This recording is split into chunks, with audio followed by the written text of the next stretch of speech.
លែងសัตว์បន្តអាយុតែប្រយ័ត្នបានបាបក្បួនប្រឡែងសัตว์ឲ្យត្រូវវិធីបានអានិសង្សសัตว์មួយក្បាលបាន100អត្តភាពឬ100ជាតិតើអ្នកដឹងទេថាចេតនាចង់ជួយសัตว์ដើម្បីបន្តអាយុតែបើលែងខុសវិធីធ្វើឲ្យសัตว์លង់ទឹកស្លាប់នឹងនាំទុក្ខទោសវេទនាផ្លូវចិត្តមកឲ្យខ្លួនឯងវិញតើត្រូវលែងសัตว์បែបណាឲ្យត្រូវក្បួននឹងបានបុណ្យពិតស្ដាប់វីដេអូនេះឲ្យចប់ចាសួស្ដីហ្វេនញាតិពធថ្ងៃស្អែកគឺជាថ្ងៃសិលហើយនៅក្នុងថ្ងៃនេះអ្នកគ្រូបានមកធ្វើបុណ្យប្រឡែងសัตว์ហើយអ្នកគ្រូក៏សូមចែករំលែកពីអានិសង្សនៃការប្រឡែងសัตว์ដើម្បីបន្តអាយុធ្វើបុណ្យប្រឡែងសัตว์ដើម្បីបន្តអាយុប៉ុន្តែបើសិនជាយើងធ្វើខុសវិធីធ្វើឲ្យសัตว์ស្លាប់តើបានបុណ្យឬក៏បានបាបឥឡូវយើងមកស្ដាប់ពីការពិតទាំងអស់គ្នាណាមនុស្សជាច្រើនមានចេតនាល្អចង់ជួយសង្គ្រោះសัตว์តែខ្វះចំណេះដឹងដូចជាយកអណ្ដើកដែលរស់នៅលើគោកទៅប្រឡែងក្នុងទឹកជ្រៅធ្វើឲ្យអណ្ដើកលង់ទឹកមានភាពវេទនានៅក្នុងផ្លូវព្រះពុទ្ធសាសនាព្រះសម្មាសម្ពុទ្ធបានបង្រៀនថាធ្វើបុណ្យត្រូវប្រកបដោយបញ្ញាមានចេតនាល្អ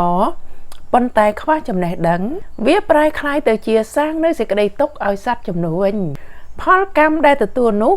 គឺយើងបានទទួលនៅផលបុណ្យពីចេតនានៃក្តីមេត្តាពីដំបូងតែក៏បានទទួលបាបឬក៏វិបាកកម្មដែលធ្វើឲ្យសត្វត្រូវឈឺចាប់វេទនាឬក៏ស្លាប់ទៅនោះវាហុចផលធ្វើឲ្យជីវិតរបស់លោកអ្នកបានទទួលការជួយសង្គ្រោះពីអ្នកដទៃ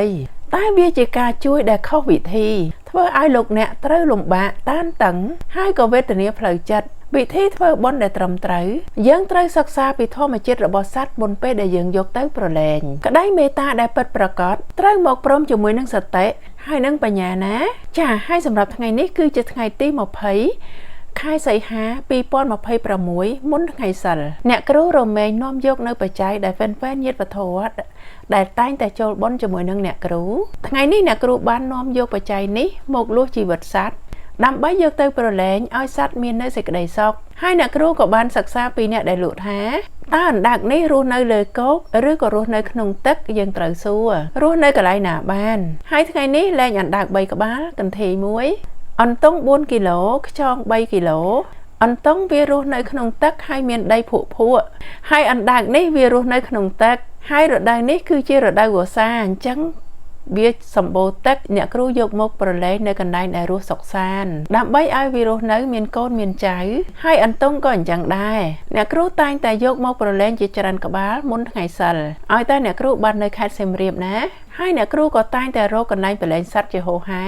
ហើយដូចជាខ្យងអីអញ្ចឹងវាអាចរស់នៅក្នុងទឹកថ្លុកទឹកត្រពាំងអ្នកគ្រូក៏យកមកប្រឡែងហើយអ្នកខ្លះក៏ខមមិនថាឲ្យអ្នកគ្រូ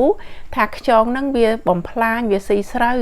តែវាជារឿងផ្សេងណាអ្នកគ្រូបានយកខ្យងមកប្រឡែងក្នុងត្រពាំងមិនបានយកខ្យងទៅប្រឡែងឲ្យបំផ្លាញដំណាំស្រូវរបស់អ្នកណាទេអ្នកគ្រូឲ្យជីវិតសត្វជាទានក្នុងសត្វមួយបានទៅដល់100អត្តភាព100ជាតិហើយខ្យងខ្ចៅនោះក៏មានចំនួនរាប់រយរាប់ពាន់បើយើងមើលទៅយ៉ាងហោចណាស់ក៏ចំនួនប៉ុណ្ណឹងណាសត្វមួយយើងបានអានិសង្ស100អត្តភាពអញ្ចឹងអ្នកគ្រូចង់ឲ្យហ្វេនទទួលបុណ្យឲ្យបានច្រើនលែងអណ្ដើកបាននៅអានិសង្សអាយុវែងហើយអន្ទង់គឺបានអានិសង្សពេលដែលយើងធ្វើងារអ្វីវានឹងរលូនទៅមុខ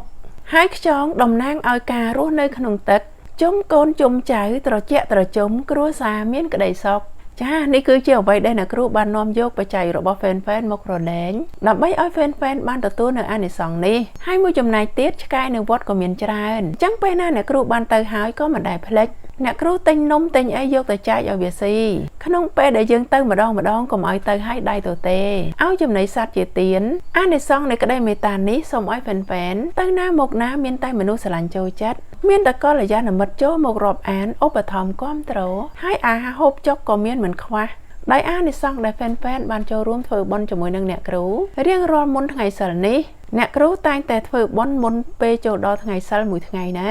ចាហើយសម្រាប់ថ្ងៃសិលស្អែកនេះអ្នកគ្រូនឹងថ្វាយទៀនក្រអូបអ្នកគ្រូបានកំងទៀនក្រអូបរួចហើយក៏មានការប្រគេនភេសជ្ជៈនៅល្ងាចថ្ងៃសិលនេះសូមឲ្យហ្វេនចាំអនុមោទនាបុណ្យទាំងអស់គ្នាហើយក៏សូមឲ្យហ្វេនមានបញ្ញាលើសលប់ក្នុងការតម្រង់ជីវិតជួបតែកល្យាណមិត្តខ្លាយជាមហាសេដ្ឋីចិត្តបុណ្យជួយទ្រទ្រង់ព្រះពុទ្ធសាសនាមានកាយភ្នែកមើលឃើញធម៌ទាំងអស់គ្នាណាទាំងអ្នកចូលរួមនិងអ្នកអនុមោទនាសាធុ